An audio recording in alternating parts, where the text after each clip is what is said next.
আজকের রেসিপি বেগুন দিয়ে খয়রা মাছের ঝোল।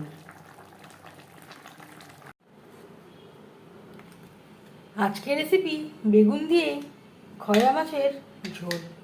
এখানে আমি 7 পিস মাছ নিয়েছি। মাছ কেটে পরিষ্কার করে ধুয়ে নিয়েছি।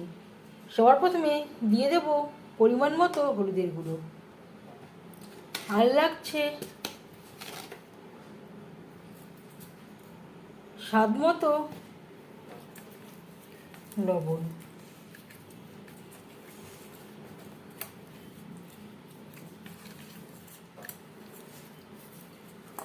লবণ হলুদ দিয়ে মাছ বেশ ভালো করে মেখে নেব।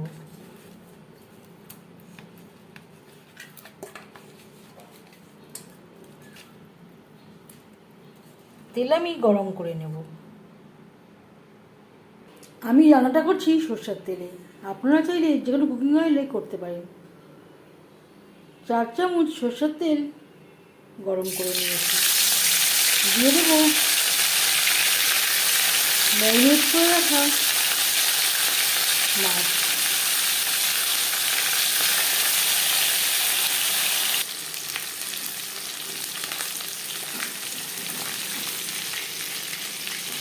একটা সাইড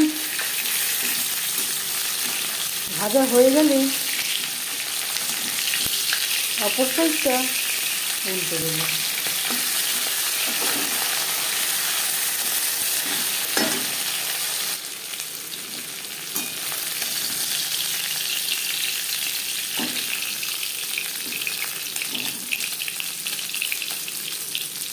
প্রথম ব্যাচে মাছ ভাজা হয়ে গেছে, একটা পাত্রে উঠিয়ে নেব।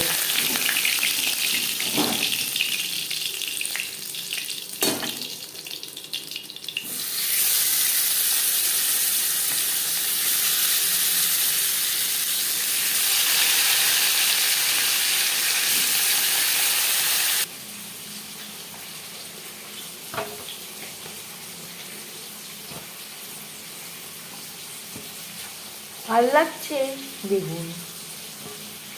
দুটো বেগুন আমি ডুমো করে কেটে নিয়েছি, পরিষ্কার করে ধুয়ে নিয়েছি। আমি আর আলু ব্যবহার করছি না, আপনারা চাইলে বেগুনের সাথে পরিমাণ মতো আলুও অ্যাড করতে পারেন।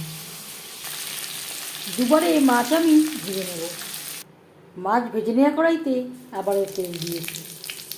দিয়ে দেব 5 ফোড়ন তেজপাতা। 5 ফোড়ন তেজপাতা ভেজে নেওয়ার পর দিয়ে দেব আদা ও কাঁচা পাকা লঙ্কার পেস্ট।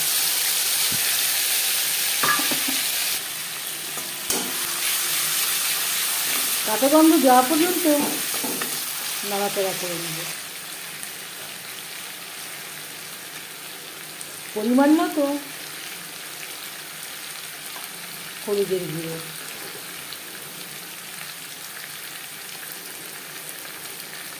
স্বাদ মতো লবণ। 3-4 মিনিট মশলা কষিয়ে নেওয়ার পর দিয়ে দেবো বেগুন।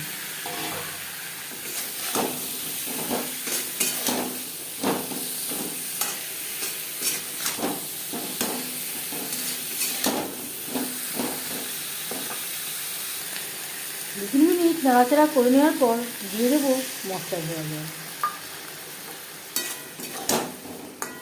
যাতে পুরো মশলাটাই অ্যাড করতে পারি।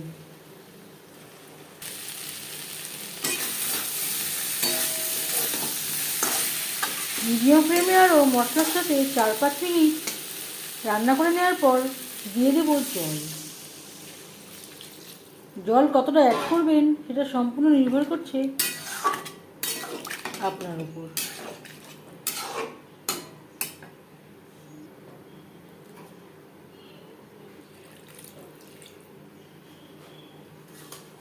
বেগুন সেদ্ধ হওয়া পর্যন্ত অপেক্ষা করব। গ্রেভির সাথে বেগুন বেশ ভালো করে সুসিদ্ধ হয়ে গেছে। দিয়ে দেব ধনেপাতা কুচি।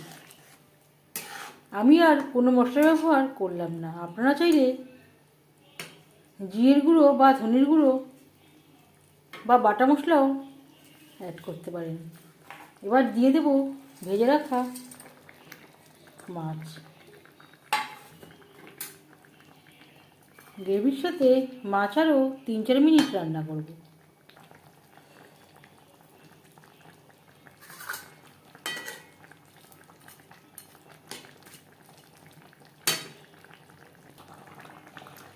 এবার যাচ্ছি ফাইনাল স্টেপে। দিয়ে দেব চেরা কাঁচা লঙ্কা আর দিয়ে দেব ধনেপাতা কুচি সামান্য পরিমাণে। এটা আমি উঠিয়ে রেখেছিলাম। গ্যাসের ফ্লেমটা বন্ধ করে দেব। বেগুন দিয়ে খয়রা মাছের ঝোল রেডি সার্ভ করার জন্য। এই রেসিপিটি কেমন লাগলো অবশ্যই জানাবেন কমেন্টের মাধ্যমে। যদি এই রেসিপিটি ভালো লেগে থাকে লাইক করবেন, শেয়ার করবেন, সাবস্ক্রাইব করবেন আমার চ্যানেলটিকে, বেল আইকনটা প্রেস করে দেবেন। যখন আমি নতুন ভিডিও আপলোড করব তার নোটিফিকেশান সবার আগে আপনার কাছে পৌঁছে যাবে। আপনারা সবাই অনেক অনেক ভালো থাকবেন। এই ভিডিওটি দেখার জন্য ধন্যবাদ।